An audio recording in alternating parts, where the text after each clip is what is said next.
Tavi Costa has joined us for the first time in the program for a deep dive into macroeconomics.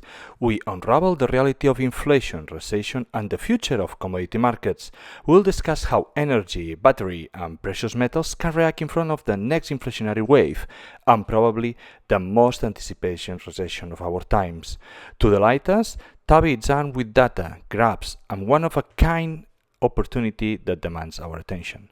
Stay tuned for his macroeconomical masterclass.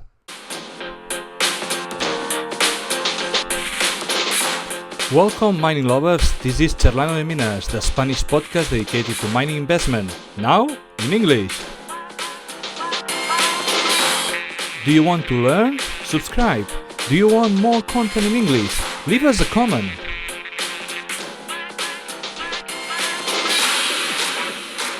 The episode is about to start.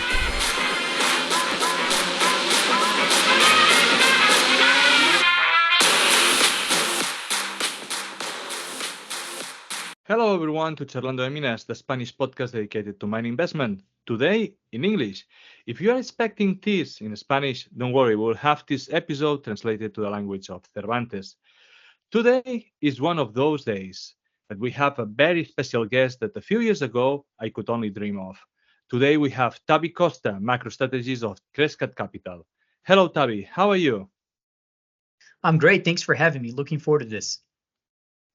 With me, joined to the program, we have Danny from Dragon Oro Plata, a channel of macroeconomy and precious metals. I know that he wanted to be here so badly, and sometimes their dreams come true, right, Danny? Yeah, definitely yes. You know, when you told me, hey, there's some chance that Tavi can, be in the channel, and they said, "Wait, hey, you can count on me even as a water boy, man. I can go there just to be there and just to drop, a bit of, content on the channel, and actually feeling really honored to be here. You guys are too nice. I'm happy to be here. Okay, let's just start then, Tavi. I want to dive in the possibility of recession. We have a scenario that looks like the 70s and the 40s. High inflation, high debt, a lot of printing, and a generation with low saving power. Most general economists think that we are heading into a recession. What are your thoughts about this? Well, I'm in the stagflationary kind of camp, and I believe that we're highly likely to be in a recession in the next 12 months or so. And I think most of the macro indicators that are the most reliable ones are already pointing to that direction. I would say the yield curve inversion, we've done a lot of work on that. The percentage of yield curve inversions are starting to show those issues. The tightening of monetary conditions, which is at a level that we haven't seen in many decades as far as the steepness of the rate hikes, along with the quantitative tightening. And you add that on top of that, this real shift away from U.S. Treasuries that we're seeing, which I think will happen even more. I think we're just at the beginning of those capital flows out of those instruments for many reasons, especially given that we're in a very different environment that we saw back in 08 in early 2000s, where those recessions are more disinflationary in their nature, where you had most of the bonds actually rallying while you had a decline in equity prices. And I'm referring to treasuries mostly. And I don't think that would be the case today. And so there's a lot of shifts happening, 60-40 portfolios, central banks finally accumulating gold. And all that is playing in almost a major shift in prices of assets. We're seeing equity markets with a lack of leadership. There's no leadership at all. There's outside of those large cap names. And if you looked at Russell 2000, which is small caps index and micro cap index, all that looks really fragile in my view. So, in my opinion, I think a recession seems to be the kind of a baseline for our views here. Now we have a pause in increasing interest rates, but we might have a further increase if inflation behaves like the 70s, where we didn't have a steady inflation. Instead, we have ups and downs. How do you see inflation moving forward on the next years? I think inflation is the fundamental question of recession or no recession, because the only way we can really see something have more severity in terms of the tightening of monetary conditions has to do with the reacceleration of inflation. I believe investors and policymakers are making a mistake of neglecting history and what we learned throughout other decades, which is inflation develops through waves. We saw that in the 1940s and 1930s, coming out of the 1930s, and also in the 70s. And in my opinion, we already had a first wave of inflation and we're in the process of bottoming that out. And if that's the case, that would be a huge mistake by the market to be already pricing in 4 to 5 interest rate cuts in the curve of the euro dollar future. And so I think that that's one of the things that will surprise the markets is that we see inflation reaccelerating in this quarter. And if that's the case, and that is along with not only energy, agricultural commodities, and most other things that are starting to pick up, including housing, which even rent prices are starting to pick up again. And so that reacceleration of those underlying factors in inflation will play an important role into forcing the Federal Reserve likely to be doing more, not less, when it comes to rate hikes. And it's important when you see people like Jamie Dimon or even Larry Summers. Those folks have, and not that I believe in what they say, but I do think that they have a very influential role in the government, and they know there sometimes the folks that speak towards or for most of the members, the policymakers that are making those rules, and so the fact that they're coming out, Larry Summers just tweeted a chart of the 3 waves of inflation of the 70s. Who would have thought? Or if you look at Jamie Dimon's comments about the Fed potentially having rates at 7%, and saying that his investors or clients are prepared for kind of a more stagflationary environment. That is in line with my view. I think that's precisely what's going on, and I suspect that inflation's in a process of bottoming out.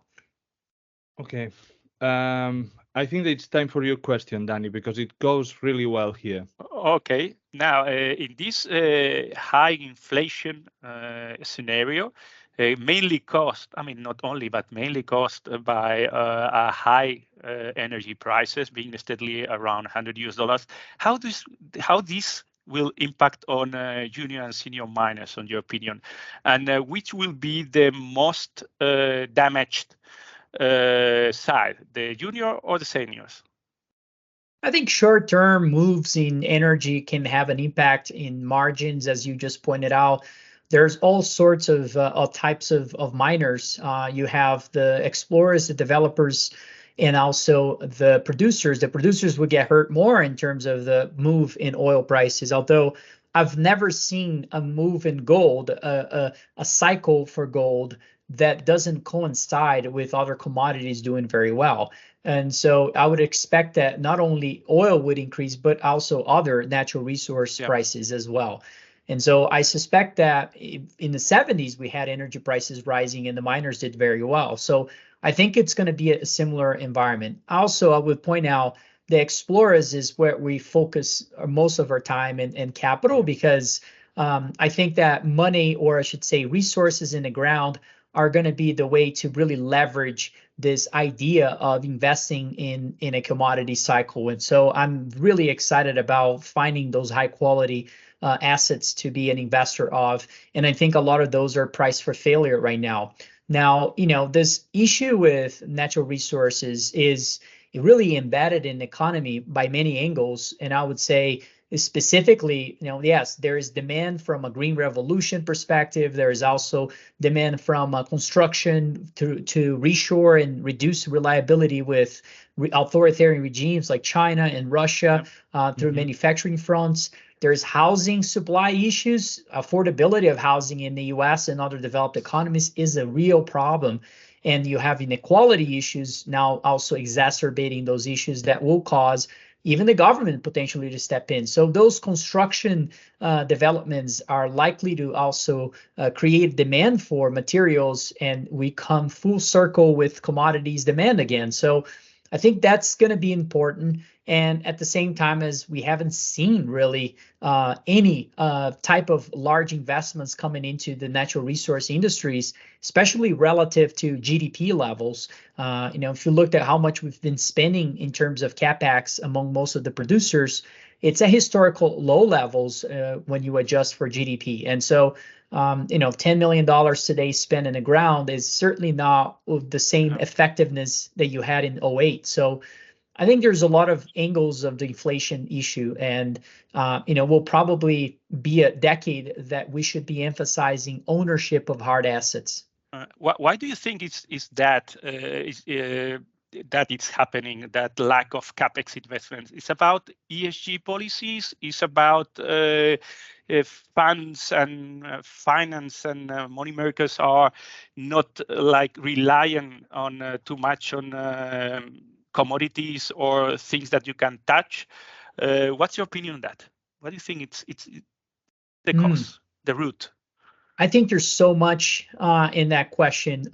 Let's start with the fact that we have a lack of geologists initially, right? I mean, there's a difficulty to find labor in that space. And why does that matter? Because the abundance of those folks that understand the industry will also allow money managers to deploy capital in this space. And so I think that's having a critical impact in terms of attracting capital and money towards the natural resource industries. I would say the value to growth issue in terms of how much capital has been chasing growth, not value companies. And most of the natural resource companies are into the value space. I think that has also played a big role. And the fact that we've been in so many years or decades, I should say, of easy money policies that have allowed those companies to really focus on growth, not value. And look at the mining space in terms of their reputation has been always that they've been drunken sailors in terms of how much they've been spending or misallocating assets in general. So all those things, I think, are very critical when it comes to institutions to deploy capital into that. And I would say the traditional portfolios like 60-40 investment strategies have also been way too popular relative to other periods in history. And so they've never been more expensive in terms of how much they offer in terms of earnings yield in the equity side and the bond side. So I think that also had an impact on this as well. But I think there's a lot of potentially even other things that are causing this issue. In terms of energy, carbon had a really nice rally when energy prices went up. Gas went crazy with the Ukrainian war. Oil, it's continually bounced between 80s and 100s. Uranium is slowly reached the $70. How do you see the different energy sources outlook? Well, I find it so interesting how in a commodity cycle, yes, it's sort of, they kind of shift in between commodities when one is at a rallying period and the other is taking a break. It's really interesting how that works. And I think people are not really paying attention to that. It started with lumber and then it's nat gas and then it turns into oil. And then you see a run in silver and all those things kind of shift. And that's really what attracts investors is when they start making money in those things. There's no better marketing than making money into in an asset class. I mean, that's the whole reason why the crypto space has been formed, is because a lot of people made money and now a lot of people lost money. And so, they're going to their own challenges. And it's very true. The gold space has been damaged for so long because of the fact that nobody has really made a lot of money. So we need discoveries and successful stories to really bring attention back to the space. So answering your question, I am very bullish on energy. I think energy recently, I mean, there's a long-term view and a very short-term view. I was a little bit concerned by the fact that we've had a big run up in oil recently, but didn't really accompany by energy companies. And so, to me, there was a catch up for oil prices relative to energy companies. But now we're seeing kind of the opposite. Now the energy companies already kind of had a pullback of about 8% or so. and it's starting to look attractive again in terms of those. I'm a buyer of those 10, 15, 20% pullbacks in energy commodities, and so we've had half of that already in energy space. I think it's time to deploy a little bit of capital there. It wouldn't surprise me if we have upper pressure in oil and energy really playing a role as well into damaging the economy. Like we saw in the 70s, where the economy may actually contract as we see oil prices rising. And so I think oil is a very important. It will play an important role as well in a portfolio as a hard asset. And I think it's I would say among those energy types of commodities, I would say nat gas is on top of our agenda right now. Okay, then if you have to choose between these four, coal, nat gas, oil, and uranium, you will choose nat gas for playing the inflationary wave. Let's say. Oh, for now, I'm sure I could change my view in 3 months, 6 months from now, depending on the move. Yeah. Of course, right now. But right now, you asking me today, I would say nat gas looks very appealing. Nobody likes it. Nobody can see a big move in it. And even our energy analysts are skeptical about it. And I'm just saying, look, if you're in a commodity bull market, and you, like I said, they rotate among themselves of which will have those rallies. And when you have one that has been consolidating for some time, it's time to be stepping in. And I think nat gas is in that position right now. Perfect. In the 70s, commodities outperformed all the other stocks, especially gold and energy. Gold stocks were up 340%, oil went up 361%. Now, if we are heading to a recession, you always show this graph where you have the S&P 500 versus a bunch of commodities. What do you think, that commodities are cheap or the S&P 500 is really expensive? That's a good question. I personally think it's both. I know it's maybe not the answer you want, but I really think it's both, because I haven't seen, if you just a curiosity, if you read the newspapers of the 70s and so forth, which I like to go back and read those when I have chance to get access to those things. And it is really interesting how much the media would speak about the price of commodities. And newspapers today are starting to do that. I mean, despite the fact that we still talk a lot about technology and other parts of the economy, it is very clear that the coverage in natural resources is starting to pick up like the 70s. And so that was a very relevant part of the overall global economy. And I think we're going to see that again. I also think that emerging markets that are more favorably in terms of having rich resources in their ground are going to be great places to be invested in. I think Brazil is one of them, and South America overall looks really attractive to me. So those are also big changes. But yeah, I mean, I think the equity market is to me priced for perfection. I'm not sure you can really. I think about things sort of squeezing an orange, and I think all the juice of that orange is already out when it comes to the equity market in the U.S. And I think that there's a lot of juice in commodities still. I mean, somebody came up to me and said, "Hey, it's why you're so bullish on the miners when they're trading terribly?" And I'm like, well, this is the time to be trading. When was the last time they're trading at record levels? Well, that was at the end of a commodity bull cycle. And where do we think we are? At the end of one or at the beginning? And so that answers your question. But it's interesting because I think things get really unloved for a reason. Sentiment gets really negative for a reason. We're there again, and it's always going to be, there's always going to be a sector and a segment of the economy that will be forgotten. But it's interesting because mining is probably one of the oldest parts of the economy that we know of, and it's been part of everything that we have in terms of building what we've built over the years, and all the infrastructure developments we had. It's been responsible for all that. And so to me, it's quite interesting that we have so much history of data into that industry, and people are still just thinking 1 or 2 decades back. So there's a reason why some people make money and others don't. And so I hope I'm part of that group. Gold outperformed this last year since COVID-19 lows.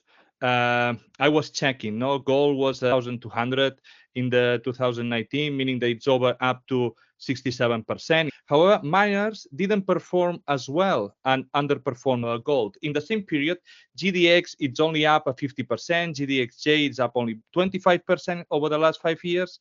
In a recent interview, Rick Rule said that it's due to the margin cost, that even the gold price is up, the companies are not making as much money as they should. What is your opinion about it? I don't disagree with Rick on that. And I also think that it has to do with the fact that we didn't really see a major bull market in gold. The fact that we just hit all-time highs but didn't really break through those levels that we've had over since 2011, really. We've been kind of in that range of the 2011 highs to the recent highs. And so I think when we break through those levels, like we saw during other times, it's really what attracts capital, and people start seeing that, well, there's not much asymmetry in the gold price itself. And now that we're more confirmed into a technical bull market, perhaps I should start really looking at the miners and taking higher risk. And that will make more sense as well when it comes to estimating free cash flows of those businesses. And so, yeah, we're kind of in that range right now. I think it's great, actually, because I don't see a lot of downside for gold prices, which allows me personally and as a fund to take more risk. Because I'm not sure we can see gold prices at 1,500. So was it ever a time when I saw all these macro trends kind of really creating this tailwind for the metal? And the skepticism is at all-time highs. Everyone hates gold. Can you imagine if I had a drink for every time somebody says, there's nothing wrong with getting 5% on a treasury yield? Yes, there is something wrong with that. If you see gold up 20% and you only made 5% on your money, there's definitely something wrong with that. And I think that's what's going to happen here. It's such a conventional thought that it's just a matter of time for that to occur. So anyways, I think that's why I get so excited, because I think if there was ever a time to take a risk and find those asymmetric bets on a gold price breaking to, $2,500, $3,000 an ounce, it would be now. What's the downside? Being down, going back to 1,800, 1,700, 1,600.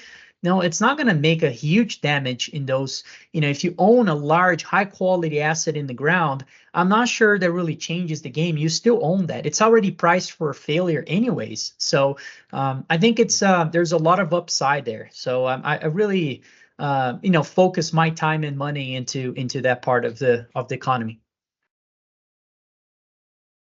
Danny. Yeah. I've seen your interview recently, I think it was yesterday or before yesterday, with Kitco Mining, and you were talking about a very interesting concept about deglobalization. What's your opinion about deglobalization as a catalyst for mining? How does it work in your mind? How it's going to drive the game in the near future? Well, I think that one also has a lot of different ways to analyze it, because let's start with the fact, deglobalization potentially started with Trump in 2016. That's just an idea, because he really started to become more popular in one side of of politics in the U.S. when it comes to really going after China.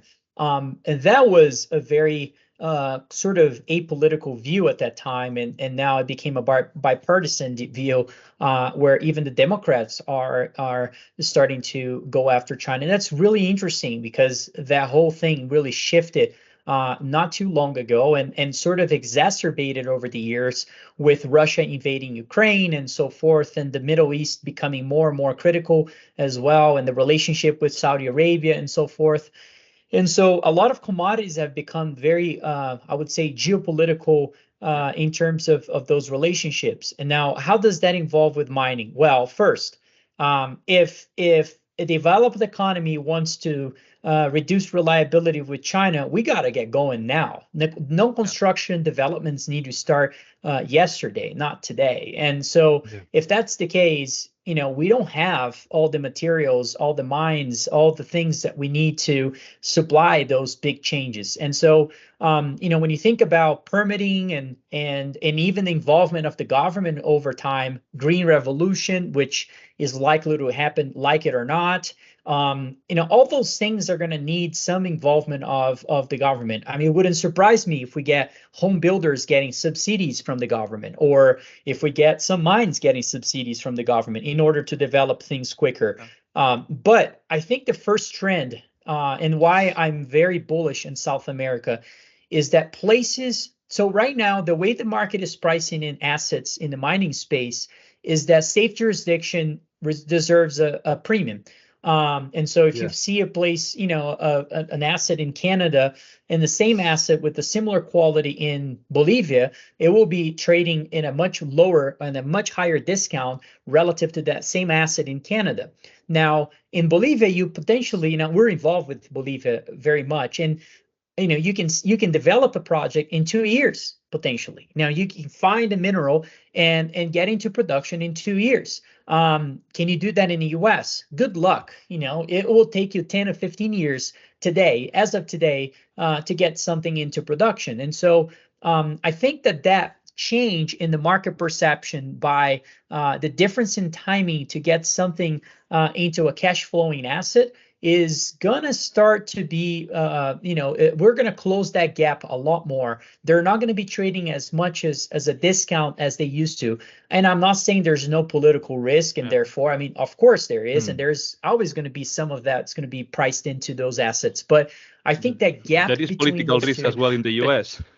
Absolutely, yes, and if not more when it comes to developing a mine. Now, I do think that gap is going to have to close. So to me, owning some part of our portfolio in South America and other places that you feel comfortable with in terms of the political environment, that you can be more sure and have a higher probability of getting those things into production, it could actually be a very attractive way of I think those places are going to become great partnerships with those developed economies that need those metals and materials. And so now I hope I answer your question, but partnerships are changing globally, and I think South America will play a very important situation in terms of creating those different friendships with countries. And South America is still very neutral, especially Brazil and some other parts of South America that are likely to be those big winners in this big changes. You just said about South America, but there is a lot of measures that are changing South America for Africa. What are your thoughts about this jurisdiction? It's not a jurisdiction that is our focus, and that's just because we don't understand that, and we don't have very good connections in that market. So I might not be the right person to ask. Although my general view is that there's a lot of Chinese money. I know people say there's also Chinese money in South America, yes, but it's a lot more entrenched in those areas than South America. And I can speak for Brazil, and I know that there's capital going there. I mean, they just recently bought the largest utility and some of the largest utilities in Brazil. I mean, they've been certainly deploying capital into the country in a large way, and very strategically as well. But it is not yet, completely corrupted capital just yet. It will be. I'm not expecting. I mean, it will be. Don't. It's like when I say I'm bullish on Brazil, people always extrapolate and say, oh, so you think Brazil is going to become a developed economy? No, it will not become a developed economy. Unfortunately, the chances of that happening is very low, but it will likely be a good place to invest in the next.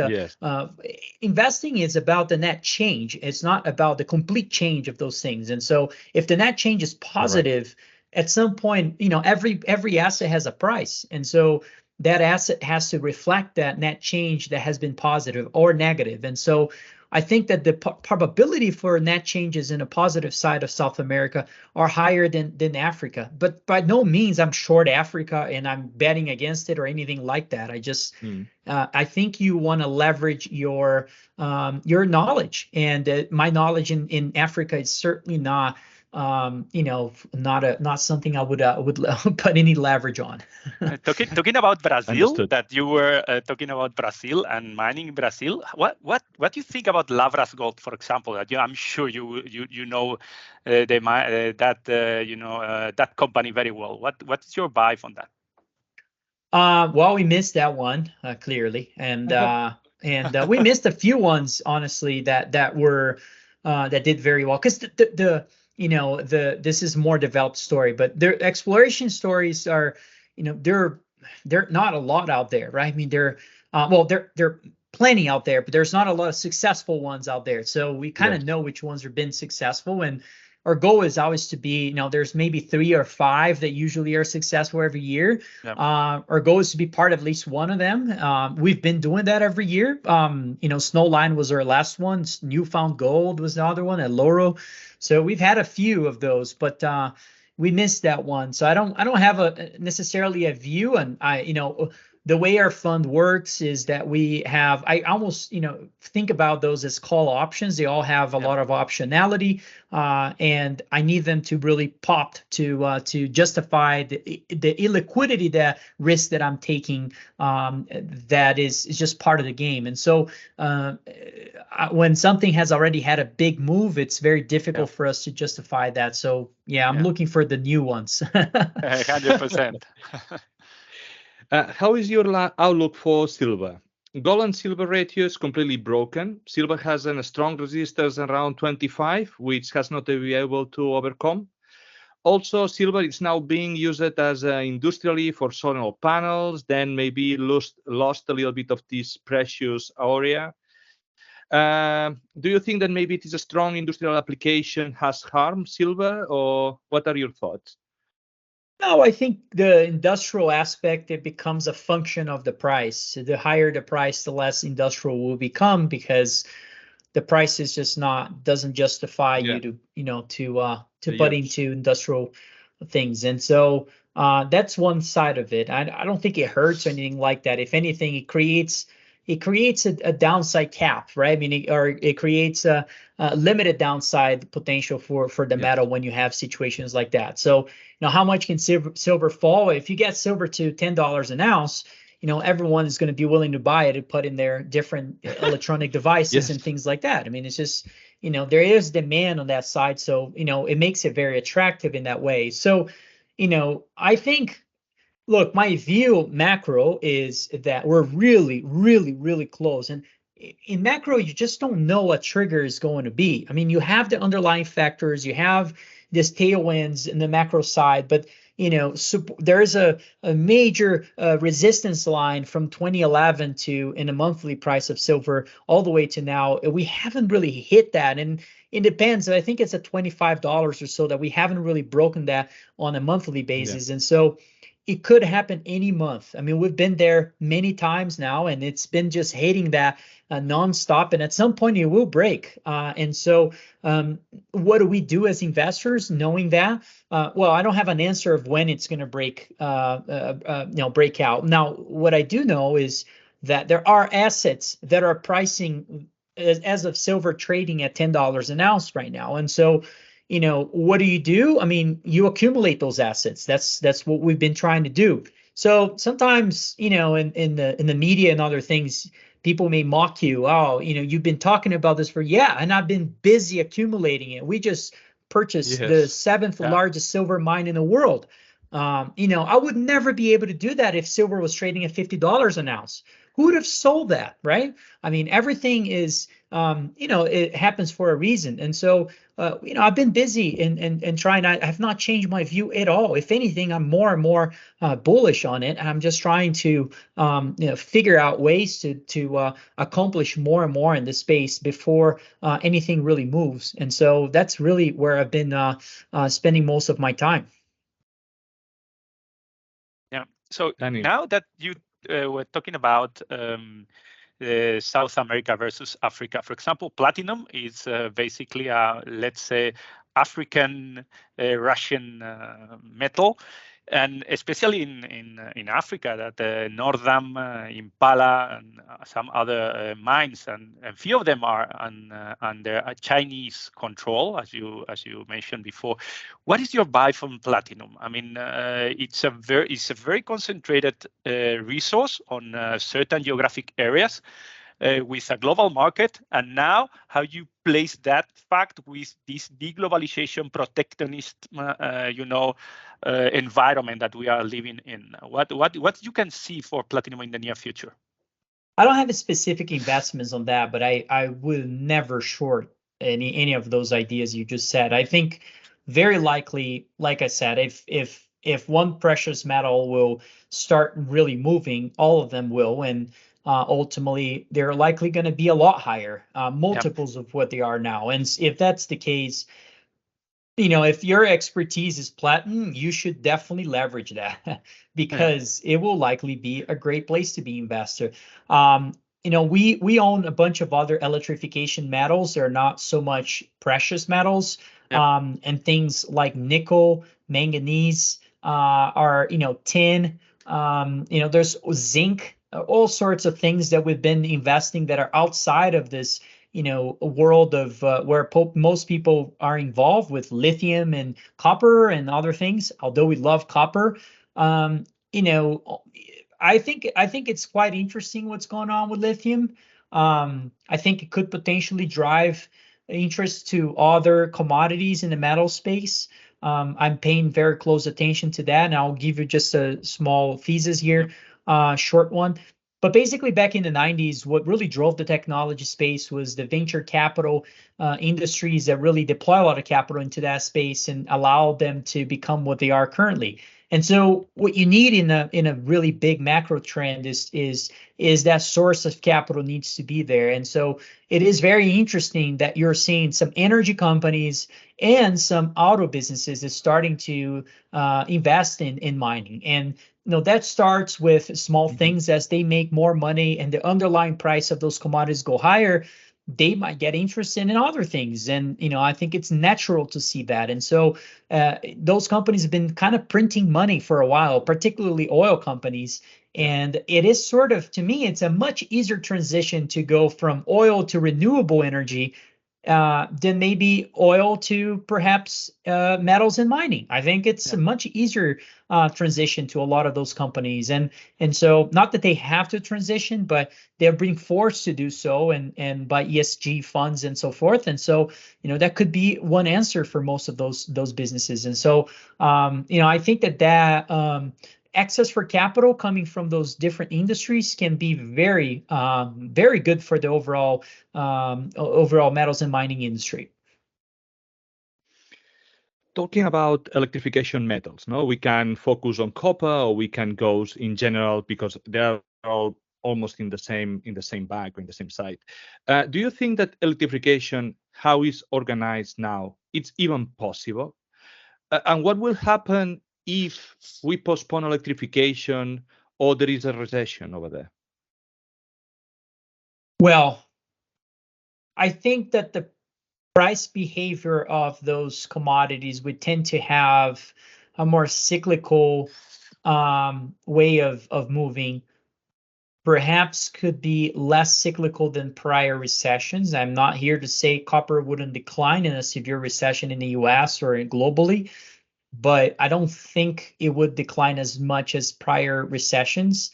And so, I think there's real demand in those materials and commodities. And so, again, it's sort of interesting what's happening is lots of skepticism in hard assets, but they all look to me like they have limited downside price. To me, that's kind of the new thing that I've been thinking a lot about is that. And I don't know. I think there's going to be a lot of interesting developments in electrification. Where we don't want to be really stuck into is this idea that, let's say, lithium would be the only winner out of all this, and certainly will not be, and will likely see a lot of different technologies in terms of batteries and ways to do things differently, and other minerals are going to play a role into this. I just saw a study on silver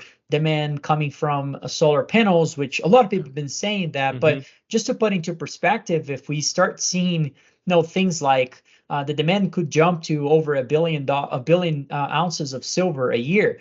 A billion ounces of silver a year. I mean, that would be at least Cannington deposits in Australia. I mean, that's we can't find those deposits every year. That's insane. I mean, we're going to be in a deficit. So I just don't understand much about how well. I think if you've been in the markets for long enough, you realize that things are a lot of times not very logical and rational. And this is sort of what's happening in some of the metals and mining. I don't think people really understand the supply and demand implications we may have in the future. And a lot of people are doubting that that's the case. And so, likely back to your question, is it possible to see electrification? That's a good question. I don't know, because the way things are set up today, I think the answer is no. Now they're going to force that no matter what, I think. And so that makes me believe that we're going to see some big changes in politics, big changes in the way we treat miners, the way we treat approvals and permits and all sorts of things. And so now I think that's underway. Even if we take the financial side of that, like that scenario we were talking about, around 7%, it's and potentially a hard landing afterwards. I mean, lots of people said soft, but anyway, it's at that level, it might be hard. Do you still believe that copper, will keep on going up? I mean, of course it's going to be affected, that definitely for sure, but you still see that strong enough because of its scarcity right now for the demand? Back in the days, we would short copper on a hard landing scenario. Yeah. Let me say, I would not do that right now. I think there's other ways to position your portfolio in that scenario that you don't need to be short copper. And you just don't know what the Fed is likely to do here. What if we see the beginning of a downturn and the Fed decides to go full mode QE again? I don't know. I mean, I think that would be crazy, but that's possible. And does that mean copper go lower? Probably not. And maybe my shorts will be wrong. Maybe we have another run in equity markets. I doubt it, but because that could be it. If we put you can always short take. This is a hyperinflation kind of scenario. I don't put a lot of weight on that scenario, but boy, it's a probability as well, and you should consider that. So I just don't short copper. How about that? How will be inflation there? Yeah, I mean, I think shorting copper is a bad idea, but I can see copper declining in a recession. Of course, I would not bet against that. I mean, I think that sounds logical.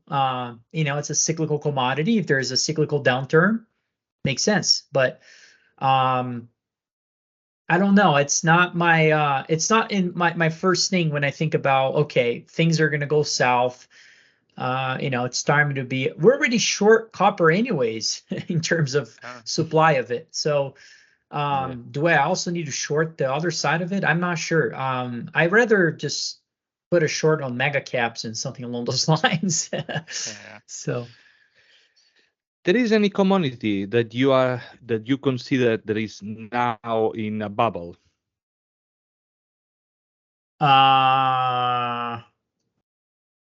That's a good question.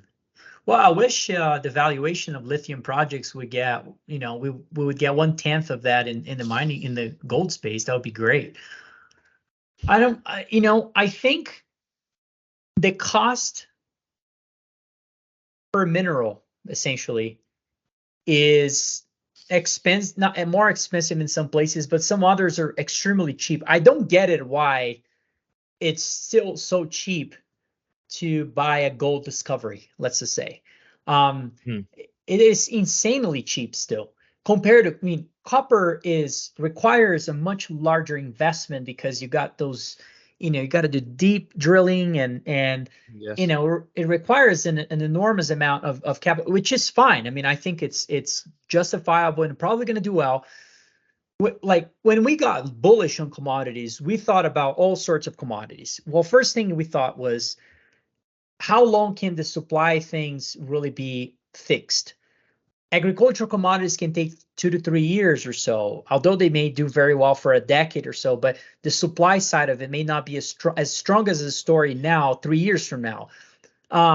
Oil, it can take 5 to 7 years. Metals and mining, as of today, it can take 10 to 15 years to get things resolved. So that was the reason why we thought, all right, metals and mining should be the first focus. Okay, everything looks depressed, but that was our idea initially. And then you think about, for instance, between oil and metals and mining, how much do you need of capital to create an exploration project? Well, in oil, you're probably going to spend hundreds of millions of dollars to create a doable exploration project for the year. If you do the same in the metals and mining space, let's say gold, with $3 million, you can do some damage. You can find a discovery with $3 million. You can prove a thesis with $3 million. You can't do that with oil. So it's hard, but doable. Doable. Oh, by no means I'm saying a discovery is easy. It's extremely difficult. But think about, for a fund that you have, whatever, $200-300 million, and you poking all these ideas, right? I mean, there's all this thesis all over the world, in Peru, Bolivia, Brazil, Canada, in Yukon, and in the Golden Triangle, and you find all this crazy ideas, and you finance all of them, and if one of them hit, that's it. That's your year right there, right? And so, or maybe that's all you need. It's just a huge winner that you bought it for 5 million market cap, 10 million market cap, and it's now worth over $1 billion. And so, that's sort of the thinking. It's that risk reward over time. So I don't see any bubbles in the commodity space that I can think of. But maybe in cattle has been going up a lot. Again, I don't short commodities. Maybe orange juice. I saw orange juice prices going crazy up. I like to look for those things that haven't had a move yet. So in the metals and mining side is interesting because you have the underlying price of gold being so high and staying high and so resilient, and despite that, you can buy a project with very high probability of doing that. And then think about this, right? I mean, you have that mathematical kind of approach towards it, and then on top of it, you say, all right, well, we can do that ourselves and finance all these little deals, and potentially we have one or two that may work very well. And then on top of it, you say, all right, how do I improve my odds from here? What if I bring the best geologists I can find to help those guys to be successful and maybe direct them differently? And to me, that's no brainer. But the problem is there's not a lot of geologists out there that can do that type of job. So and it goes back to the inefficiencies of the industry. So if you're able to find that, then you improve your odds on top of it. So that's now your odds used to be whatever 30%. Now it's maybe it's more like 60% or so. And what if you do that over 100 investments? So that's my thinking about all this. Yeah, talking about projects with the potential that you mentioned, there are a few of them. It's anyone that are you taking an eye on? I mean, it can be like under the radar or just at the public view. What any tip? Anyone that you would like to highlight? The first one that comes to your mind is that if anyone asks me for a project, I would say bloop, and that comes automatically. Something that you really see that has a clear potential to grow. Yeah. Well, I know it's a very bad question, or, very tricky question. I know, but just in case. Are you asking for names or are you asking for the process itself? Answer as you like. I don't want you also to put you for a name. Okay, Amadeo wants a name. Give me a name. Oh boy.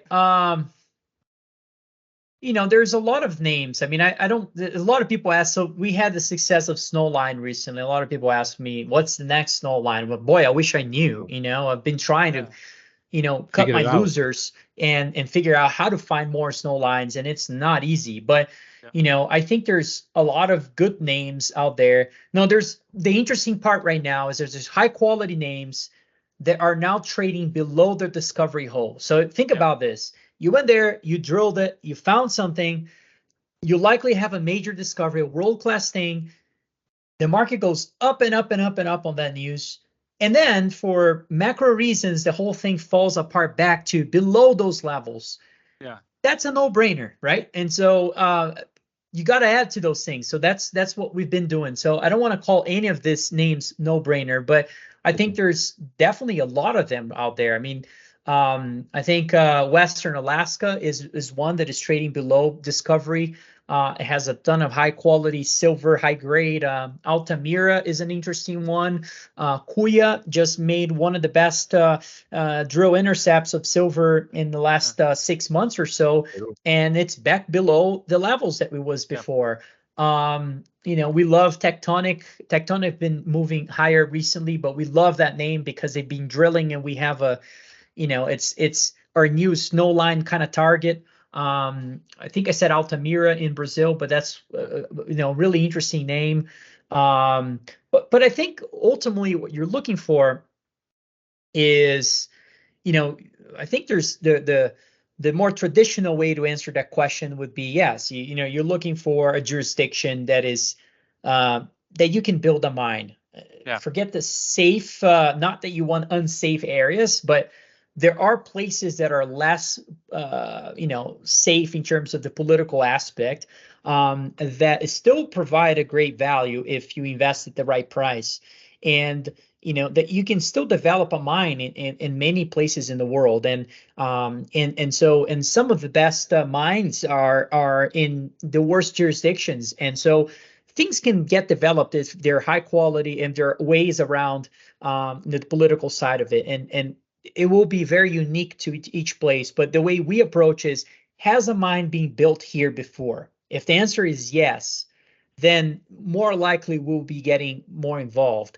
I'll give you an example. Snowline, kind of, you check that box. I mean, it's grade was great. It's recoveries are great. The metallurgy was good. The size of it was scalable, and the big question was, it's a remote area. And everyone used to say, well, it's a remote area.